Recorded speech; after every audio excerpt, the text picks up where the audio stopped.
suspense. Welcome, everyone. I'd like to introduce you to Hayley Worley, who is our next guest on the Purposely podcast. And Hayley is the founder of an amazing business called the Sheet Society. So welcome, Hayley, to the show. Thanks so much for having me, Emily.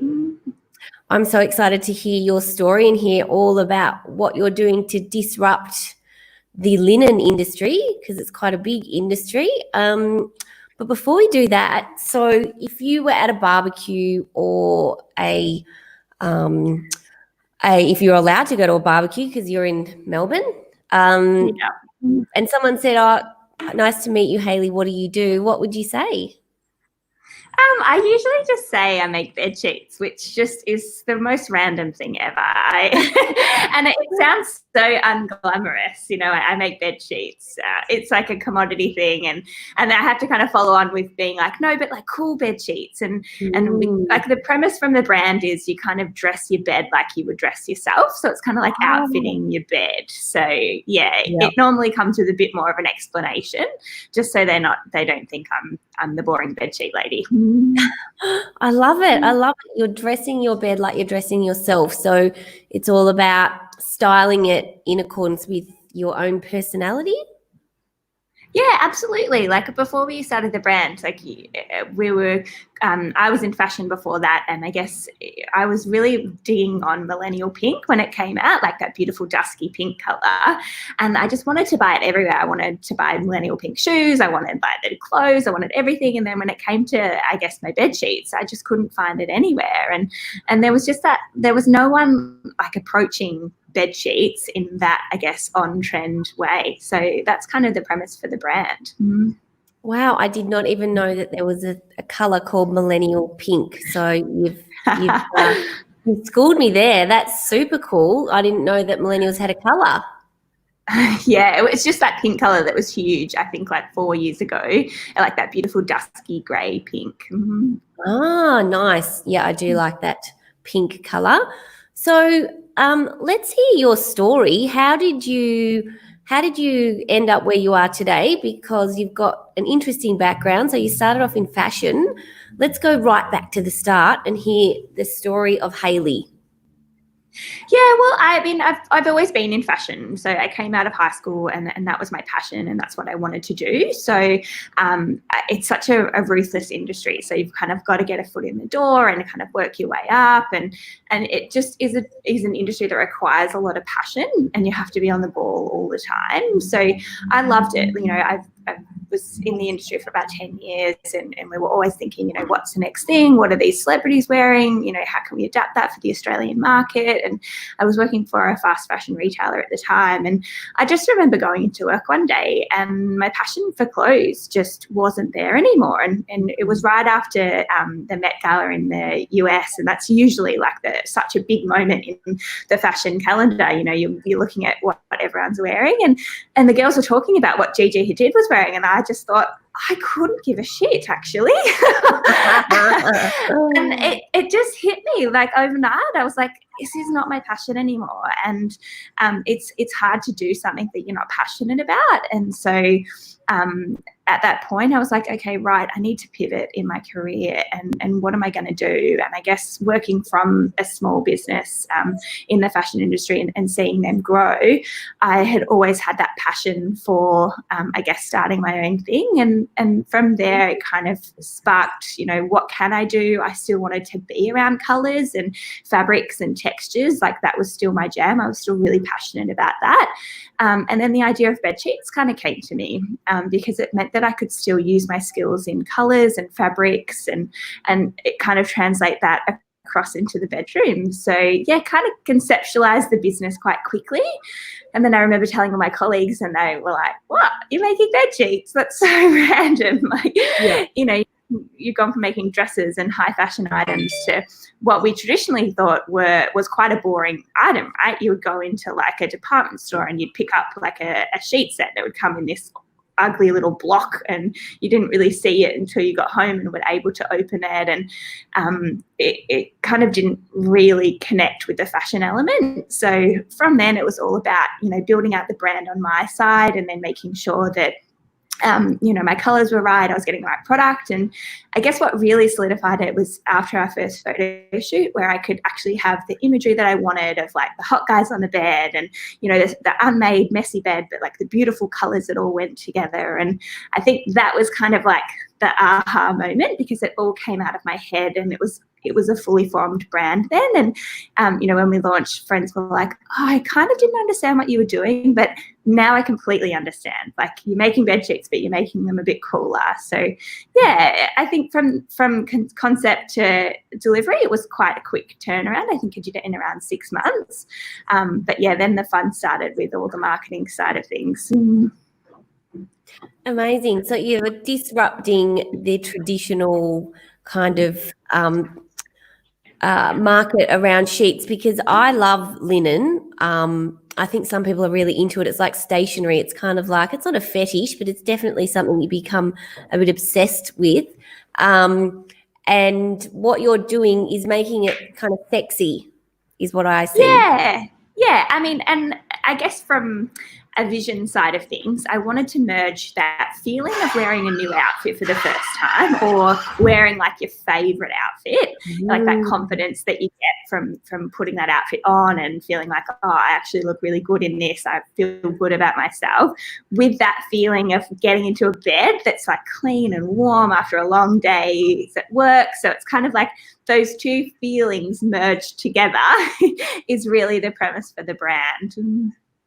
I love it. And so how long have you been in business for now?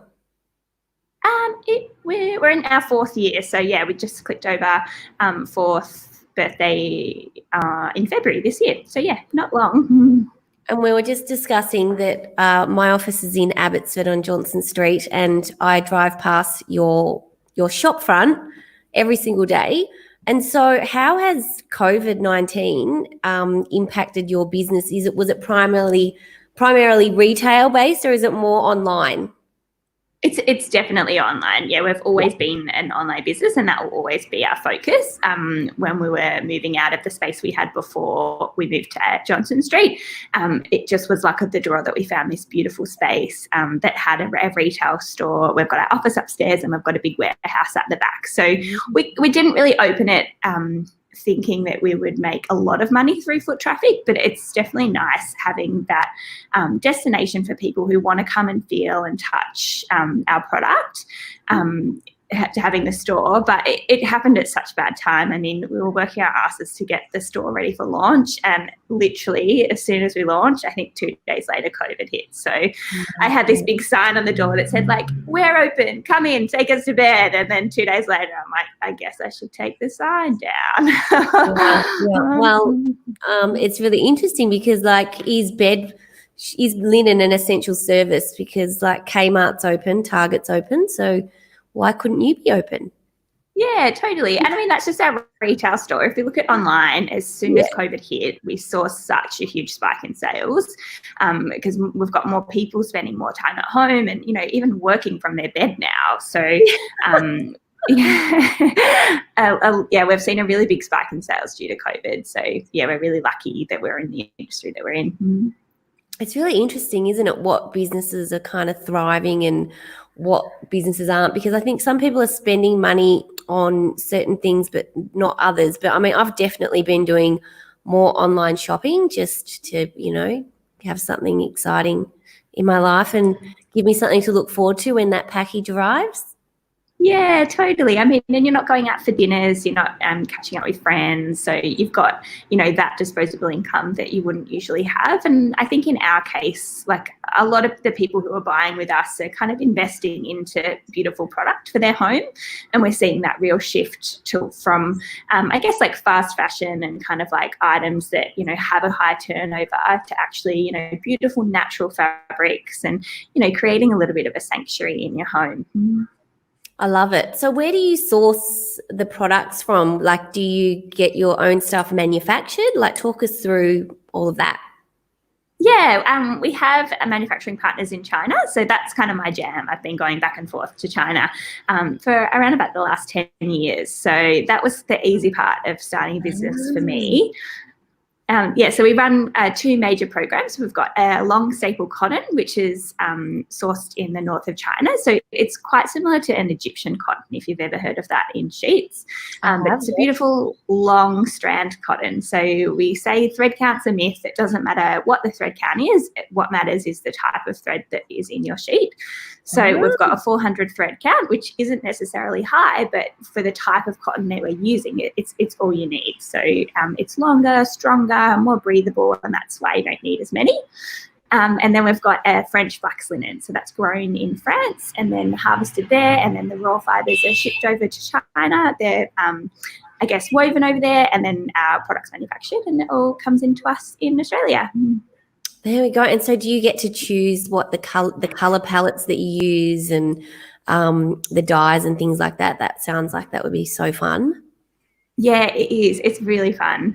So yeah, all of our colours are very specifically selected to all kind of be able to mix and match and go together. Like if we talk about styling your bed like you would style your outfits, all of our palette is kind of a little bit muted, lots of kind of like dusky tones. So you pretty much can't stuff up a combination of any of our sheets. And the idea is, you buy some blush sheets this season and then perhaps invest in our moss or our terracotta, and that goes back with the blush that you've already got. So you don't have to be kind of like washing everything together or, waiting for it all to completely change. It's that intermixing of your colours. So super practical solutions, but beautiful. Yeah, totally. Yeah, pieces that you have in your linen cupboard forever. Love it. So you've been in business for 4 years. How many people work for you now? I think we've got around 14 now, which is just so crazy to think. I mean, this time last year, I was on maternity leave and it was just my husband and I think a girl working in a warehouse and another girl helping out with graphic design. So we've just grown so quickly over this last 12 months, which is really exciting. Yeah, we've really leveled up, and it's kind of leveled my role up from kind of more of a founder to more of like that CEO level, and trying to mentor our staff and recruit the right people but give them the right tools to do their jobs. So just different challenges.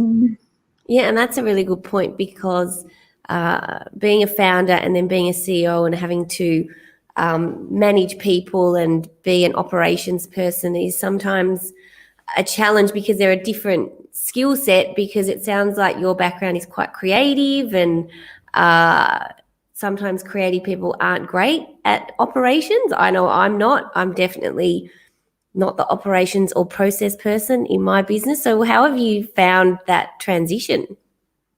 It's really hard, and I'd say I'm in the thick of it at the moment. So that's what I'm really working on. And I guess the first few years of business, it was kind of like you've got all these hats and you've got to, move at this quick pace. And in the morning, you've got to be packing orders, but in the afternoon, you've got to be doing marketing and then organising a photo shoot, but also reconciling your bank accounts. And so you've got all these hats on. And now I'm in a position where I'm kind of divvying up hats, saying, okay, you can do this and you do this and make sure this is done that way. And it's just a completely different skill set, and I'm not going to say that I'm nailing it, but I'm certainly coming from the right place and quite aware that like that's where I need to focus my growth. So leadership and goal setting, and really that's like a big focus for me this year. And so what's been your biggest learning through that whole process? Through the growth process? Yeah, so the process of going from wearing all of these hats to now kind of delegating and taking on more of a CEO role. Oh, God, I feel like I haven't really come out the other end to give you any learnings. Yeah, I'm still quite in the thick of it. But my approach is to just be as honest as possible. Like, I think where I've had shit bosses before, they've tried to, lead in a different way, and just try and, delegate rather than mentor. So I'm taking all the learnings I've had from being an employee to being an employer. So I'm just trying to be honest with my staff and honest with anyone that comes on board, and just trying to give them all the tools that they need to succeed. So when I learn, I will definitely share learnings, but I'm still kind of in the thick of it. No, that's really beautiful. And I think that what I find with millennial entrepreneurs and leaders is that you very much lead according to values and being really collaborative, and it's like building a relationship with the people that you work with rather than being that kind of commanding boss that tells people what to do. And I think that that's why you guys are really successful in business, because young people and most people want to be led in that way. Yeah, totally. No one wants to be told what to do, but they want to feel empowered to make the right decisions on their own. And so on the topic of millennials, how do you feel about the term millennial, and does that resonate with you, or do you just not care about it? I'm just fascinated. Yeah, I've never really thought about it in depth. Like, I'm not really like a labels person, so I've never thought, I'm a millennial. I think there are some negative connotations around it, certainly from older people.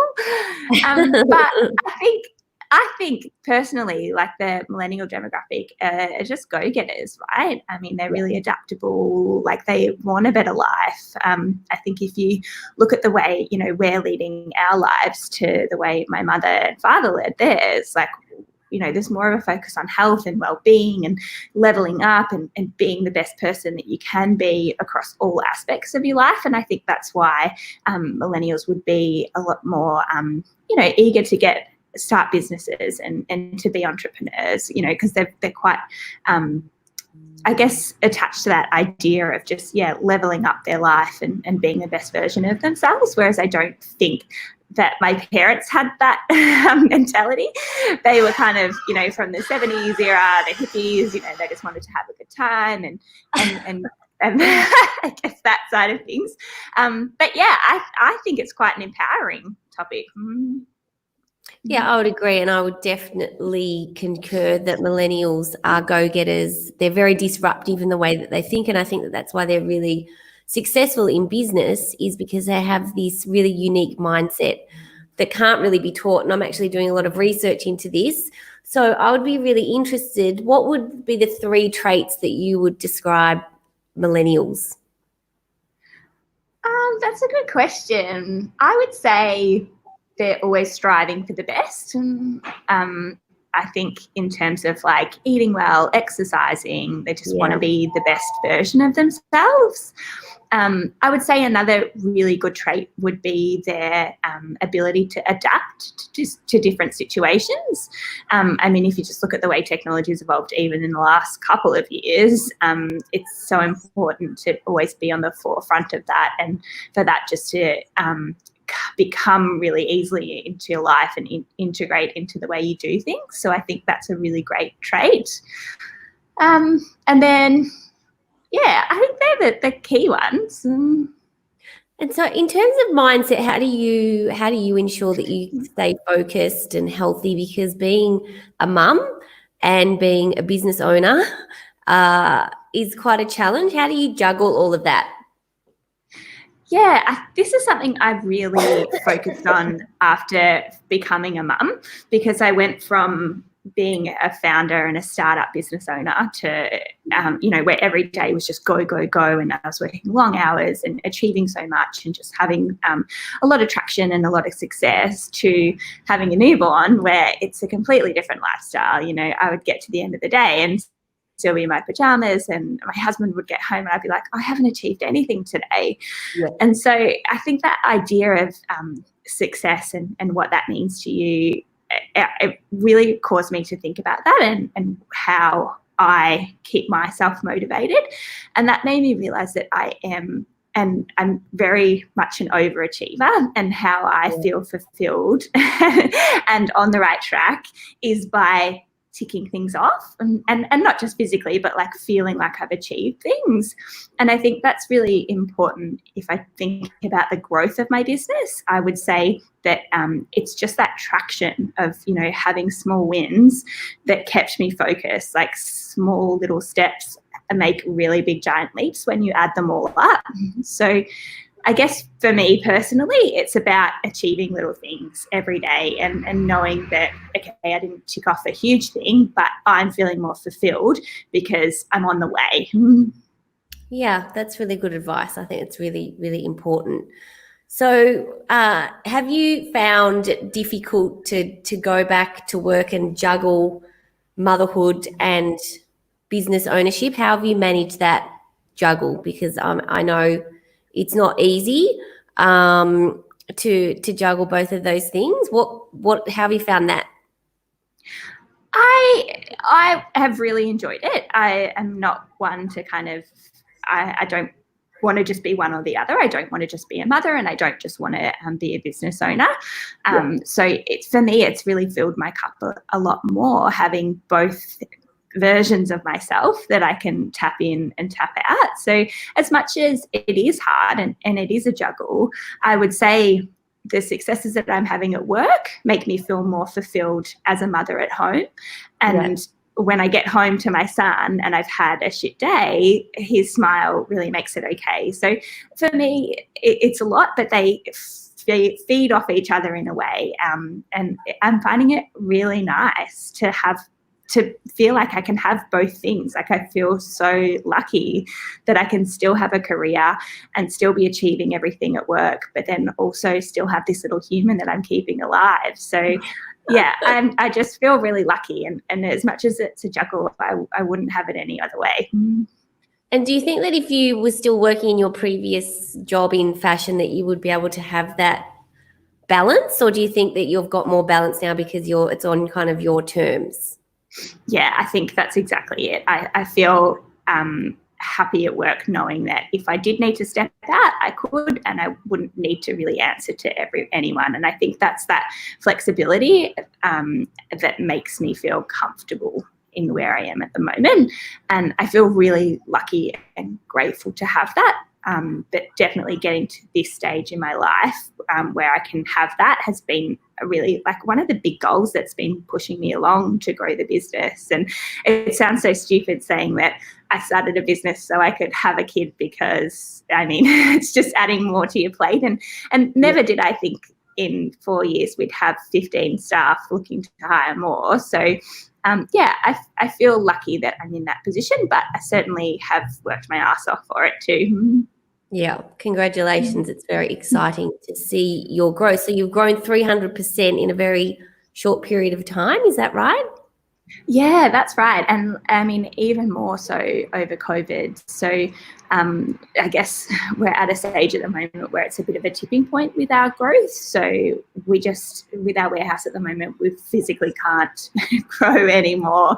We're struggling to ship out orders as we are. So a big focus for us to continue growing is to really take it right back to the drawing board and think, okay, what do we need to change about our business to ensure that we can scale? So that means moving to a bigger warehouse, hiring some more senior roles, and really getting all of our systems in place, all of our ducks in a row, so that when we do look at scaling further, we've got all that back end covered. So it's like the unsexy side of growing a business, but it's just so important. Like, we couldn't double our marketing spend tomorrow because we couldn't keep up with the demand that it would bring in.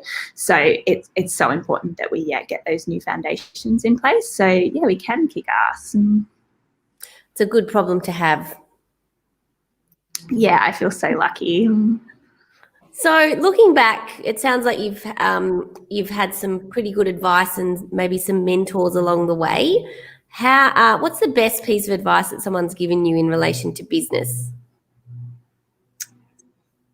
Oh, that's a really tough one. I'm not sure that I could nail it to just one thing. I think it's important to have quite a diverse, a diverse group of people that you're taking advice from. I mean, I've had advice from people, around managing work and life, but then I've also had financial advice that's been really good. And then some product advice that's been really good as well. So I think it's important to keep people in your network across different areas that can provide more specific advice in those areas. I wouldn't say that it's just been one light bulb moment, but I guess it's kind of going back to what I said before with the traction. It's kind of like those little things make up to a big holistic piece of advice.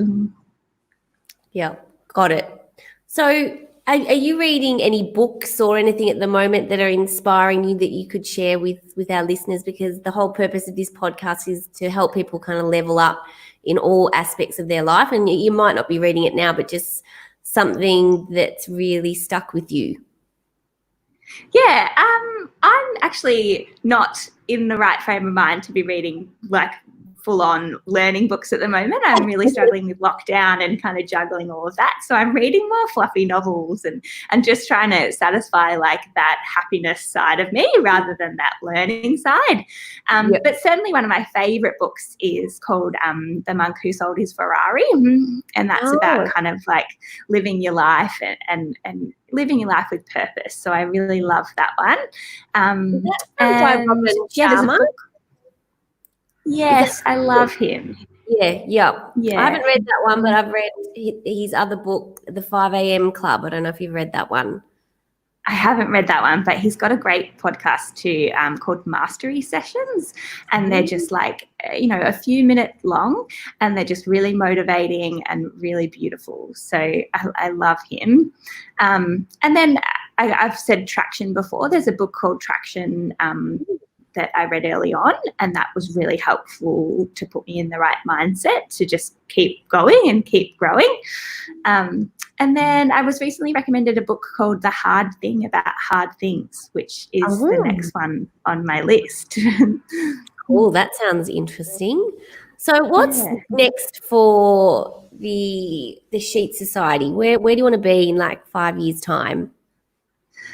That's such an interesting question, and it's one that I'm grappling with at the moment. And it's not to say that I don't know what's next. It's just about being really clear on these goals and articulating them. And I'm learning about setting goals and what a good goal looks like. It's measurable, it's attainable, but probably a little bit pie in the sky, but you'll kind of know when you get there. So I'm doing a lot of work around goal setting, but if we talk about like what's going on in the business at the moment, where I've got some really cool tech things that we're launching. So we've launched an interactive bed builder on our website.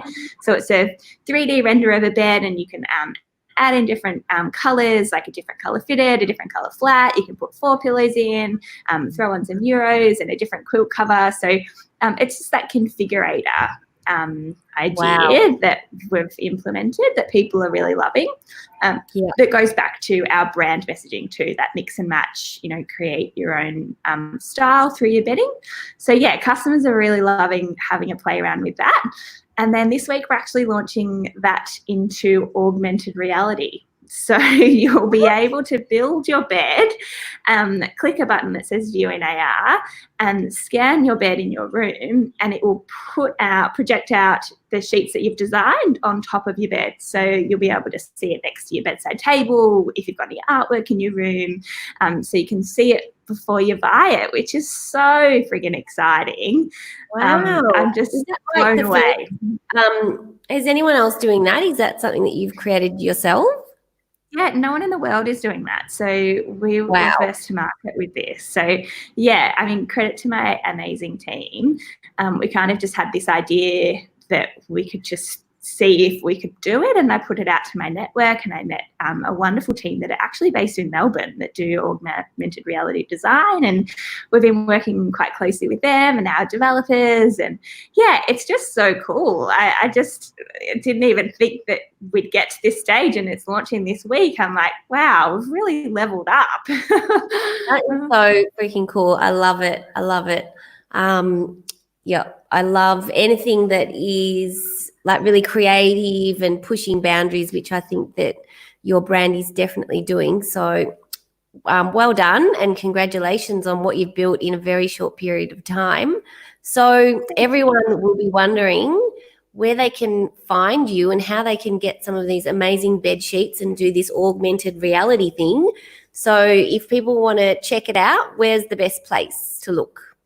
Just our website, so thesheetsociety.com.au. Amazing. Well, thank you so much, Hayley, for being on the show. It was really inspiring, and I'm definitely like hooked on this idea of doing this augmented reality thing. I'm going to go and try it out. But thank you so much for giving up your time and wisdom and we wish you all the best in the future and can't wait to see you. I'm sure that you're going to get some media coverage about this new thing that you're doing. So watch this space. Thank you so much, Emily. Thanks for having me on and letting me share my story. Amazing. Thank you. Is that someone buying something in the background there? Ding. Yes, good timing. All right. Thank you so much, Hayley. Cheers.